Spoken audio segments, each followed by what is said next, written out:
Kasus perkara perdata antara PT PBB selaku manajemen dari tim Persib Bandung dengan mantan pelatih mereka, Luis Mia Aspas, di Pengadilan Arbitrase Olahraga telah selesai. Putusan akhir dari arbiter atau hakim tunggal yang bertugas menangani perkara ini menyatakan bahwa Luis Mia tidak melanggar perjanjian kontrak kerjasama karena pemutusan kontrak ketika Mia mundur sudah disepakati kedua belah pihak, sehingga tuntutan PT PBB terhadap Luis Mia justru berbalik seolah menjadi bumerang. Karena menurut putusan sidang tersebut, sikap klub bertentangan dengan prinsip hukum Pendre contra factum proprium, atau diartikan seseorang tidak boleh bertindak bertentangan dengan tindakan atau pernyataan sebelumnya. Hakim tunggal dari CAS juga memandang terhadap sikap yang tidak konsisten dari klub yang mengkonfirmasi bahwa memang ada kesepakatan bersama untuk pemutusan kontrak. Karena kala itu PT PBB sampai mengadakan konferensi pers dan membuat video di media sosial terkait mundurnya Luis Mia. Dengan perkara ini, Hakim Tunggal CAS justru menemukan pelanggaran perjanjian kontrak dari PT PBB yang tidak membayarkan gaji Luis Mia di bulan terakhirnya melatih Persib Bandung, yakni bulan Juli 2023, karena beranggapan Luis Mia mundur di pertengahan bulan atau terhitung hanya bekerja selama 14 hari. Oleh karena itu, Luis Mia berhak menerima pembayaran gaji di bulan Juli 2023 sebesar 300 juta rupiah sebagai remunerasi yang belum dibayar, ditambah bunga 5% per tahun sejak 1 Agustus 2023 hingga tanggal pembayaran. Pelatih kepala Persib Bandung Bojan Hodak tidak bisa mendampingi tim dari pinggir lapangan saat Persib Bandung menaklukkan PSM Makassar karena menjalani hukuman akumulasi kartu kuning. Namun keberadaannya di Royal Box Stadion GBLA tetap menjadi sorotan, terutama saat momen di titik terakhir pertandingan yang membuatnya bereaksi keras karena tim lawan nyaris menyamakan kedudukan. Dalam video yang diunggah media ofisial Persib Bandung, Hodak tampak marah besar ketika PSM Makassar mendapatkan peluang emas di detik-detik terakhir pertandingan.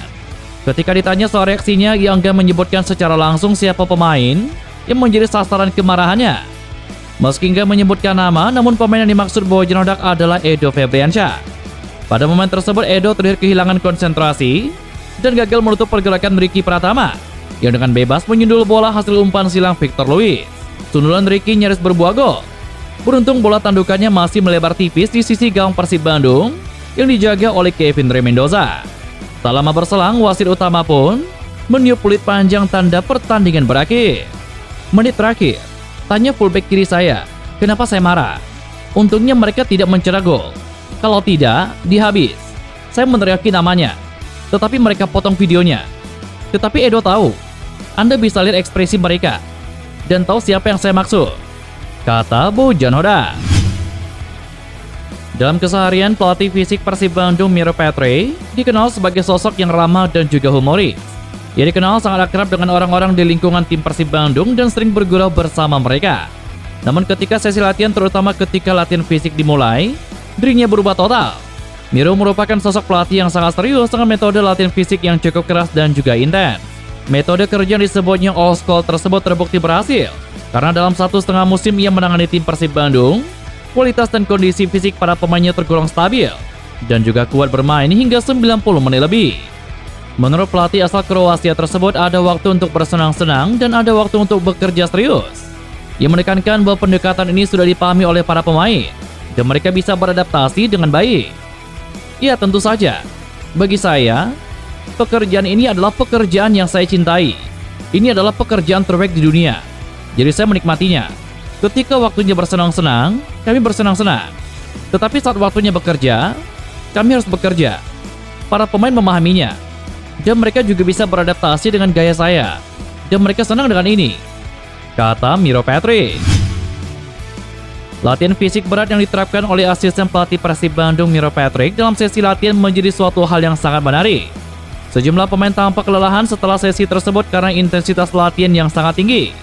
Namun bagi pelatih asal Kroasia tersebut, hal ini bukanlah suatu masalah. Pelatih fisik yang sudah beberapa kali bekerja sama dengan Bojan Hodak itu menegaskan bahwa para pemainnya tidak kesulitan dan sudah terbiasa dengan program ini. Program latihan diterapkan bukan sekedar untuk meningkatkan daya tahan fisik, tetapi juga untuk mempersiapkan skuad agar siap menghadapi tantangan di sisa 13 laga di musim ini.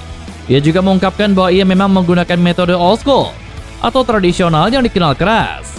Metode old school yang dimaksud oleh Miro Petre mencakup latihan-latihan berbasis daya tahan tinggi, eksplosivitas, serta ketahanan fisik jangka panjang. Dengan pendekatan ini, para pemain Persib Bandung diharapkan mampu menjaga intensitas permainan mereka di sepanjang laga. Tidak kesulitan, Mereka sudah terbiasa dengan itu. Dan sekarang kami memiliki 8 hari sebelum pertandingan. Minggu lalu dan minggu ini, kami melakukan latihan seperti ini. Ini dilakukan secara bertahap. Saya menggunakan metode old school, dan para pemain menyukainya. Seperti yang bisa Anda lihat, mereka benar-benar senang, kata Miro Petri. Manajemen PSIS Semarang memutuskan untuk menggelar pertandingan melawan Persib Bandung pada pekan ke-22 secara tertutup, alias tanpa dihadiri oleh penonton.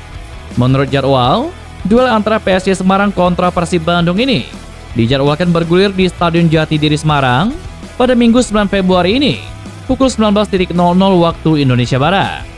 Pihak tuan rumah memutuskan menggelar laga tanpa kehadiran penonton. Panpel PSIS Semarang Agung Buwono menjelaskan bahwa langkah ini diambil berdasarkan hasil koordinasi antara Panpel dengan pihak kepolisian. Faktor keamanan disebut jadi pertimbangan utama. Kini dengan putusan laga tanpa penonton, PSIS Semarang mendapatkan sorotan suporternya Panser Biru dan juga Snack. Lewat Instagram PSIS Official pada Kamis kemarin, tampak Panser Biru dan Snack yang menyindir PSIS Semarang karena laga melawan Persib Bandung yang digelar tanpa penonton. Tidak sedikit kelakar-kelakar dari Panser Biru dan Snack yang mewarnai pengumuman laga PSIS Semarang kontra Persib Bandung tersebut. Di lain sisi, Persib Bandung juga meminta Boboto untuk tidak bertandang ke Semarang demi menghindari denda dari Komdis PSSI. Persib juga baru saja mendapatkan denda dari Komdis PSSI sebesar 75 juta rupiah. Denda itu harus dibayar manajemen Persib Bandung lantaran perilaku supporter saat bertandang ke markas Arema FC. Kasus yang mirip juga terjadi saat Persib Bandung bertanding melawan Bali United pada tanggal 7 Januari lalu.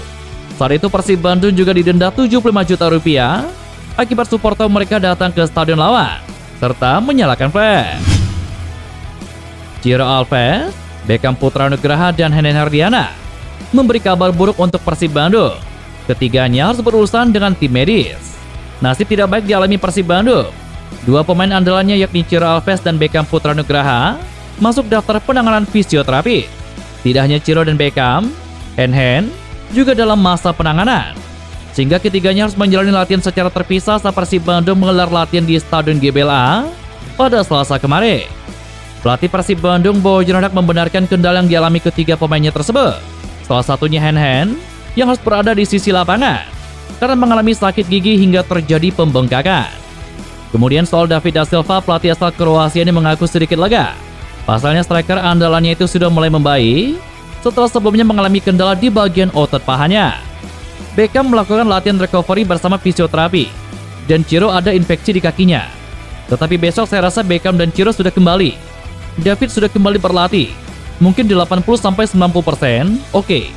Tetapi dia masih harus mengikuti latihan penuh sebelum kembali siap untuk bermain, kata Bojan Hoda. Bek sayap Persib Bandung Zalnando memastikan diri siap menghadapi mantan timnya PSIS Semarang.